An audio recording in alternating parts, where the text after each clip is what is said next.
આપ જોઈ રહ્યા છો વડોદરા 24 અવર્સ ન્યૂઝ ચેનલ। હવે જોઈએ અગત્યના સમાચાર। વડોદરા શહેરમાં સમા ડિફેન્સ કોલોની ખાતે રાત્રિની ઘટના, નાના ભાઈએ મોટા ભાઈને મોતના ઘાટ ઉતાર્યો। વડોદરા શહેરના સમા ડિફેન્સ કોલોની ખાતે રાત્રિની ઘટના, નાના ભાઈએ મોટા ભાઈને મોતના ઘાટ ઉતાર્યો। આડા સંબંધમાં અડખેલી બનતા નાના ભાઈએ અને ભાભીએ આપ્યો કરુણ અંજામ। ભાભી સાધના સાથે દિયર ધર્મેન્દ્ર યાદવને હતો આડો સંબંધ। 1 વર્ષથી ભાભી સાથે હતો પ્રેમ સંબંધ। ભાડાના મકાનમાં રહેતા હતા બંને ભાઈઓ। મૃતકની પત્ની સાથે દિયર રહેતો હતો। 1 મહિના પહેલા દિયર અલગ રહેવા ગયો હતો। કલર કામ કરી ગુજરાન ચલાવતા હતા। બંને હત્યારાઓએ મોટા ભાઈનું ગળું દબાવીને મૂંઢમાર મારતા ગંભીર ઇજાના કારણે થયું મોત। આ ઘટનાની જાણ રહીશોને થતાં દોડી આવી મકાનનો દરવાજો બંધ કરી પોલીસને કરી હતી જાણ। મોતના પગલે વિસ્તારમાં મચ્યો સન્નાટો। હત્યારા ધર્મેન્દ્ર હુબ્બલલાલ યાદવ ઉત્તર પ્રદેશના ફિરોઝાબાદ હોવાનું બહાર આવ્યું। મૃતક હરિગોવિંદ હુબ્બલલાલ યાદવ મોટો ભાઈ હોવાનું બહાર આવ્યું। સમા પોલીસે હત્યારા ભાઈ ધર્મેન્દ્ર યાદવની ગણતરીના કલાકોમાં ઝડપી પાડ્યો। સમા પોલીસે હત્યારા ભાઈ અને ભાભીની ધરપકડ કરી વધુ તપાસ હાથ ધરી। ગઈ રાત્રે પીસીઆર પેટ્રોલિંગમાં હતા સમા પોલીસ સ્ટેશન, ત્યારે કંટ્રોલ તરફથી વર્દી મળી કે ડિફેન્સ કોલોનીમાં એક મકાનમાં મારામારી કરે છે।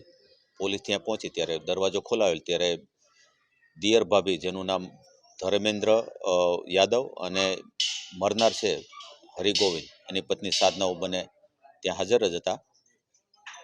ધર્મેન્દ્ર યાદવ અને એની ભાભી સાધના યાદવ, કે જેમ એના મોટા ભાઈની પત્ની છે હરગોવિંદભાઈની, તેને 1 વર્ષથી આડા સંબંધો હતા અને શંકાઓના હિસાબે હરિગોવિંદ છે એની પત્નીને મારતો અને એની સાથે ઝઘડા કરતો।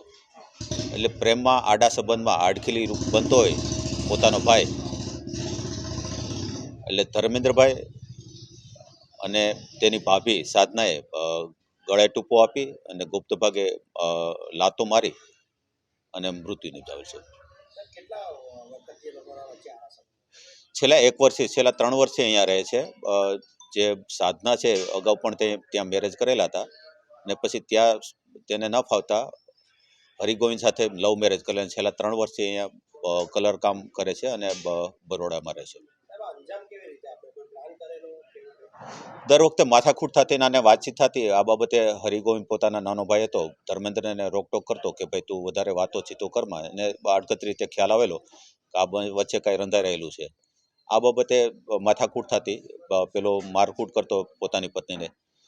તે ગઈ રાત્રિના પોતે જ્યારે સાધના એ ફોન કરેલો પોતાના દેરને ધર્મેન્દ્રને કે તેનો ભાઈ છે એ સૂઈ ગયો છે, એટલે ધર્મેન્દ્ર જ્યાં પહોંચી ગયેલો ને તેની પત્નીએ સાધના છે પોતાના પતિને ગળા ટૂંપો આપેલો અને મોઢે ડૂમો આપેલો અને ધર્મેન્દ્રએ તેને ગુપ્ત ભાગમાં લાતો મારેલી।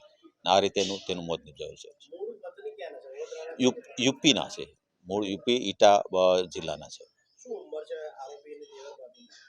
આરોપીની ઉંમર 35ની આસપાસ છે અને તેનો દિયરનો ઉંમર છે 28ની આજુબાજુ છે અને એની ભાભી છે એની ઉંમર 30 વર્ષની આસપાસ છે।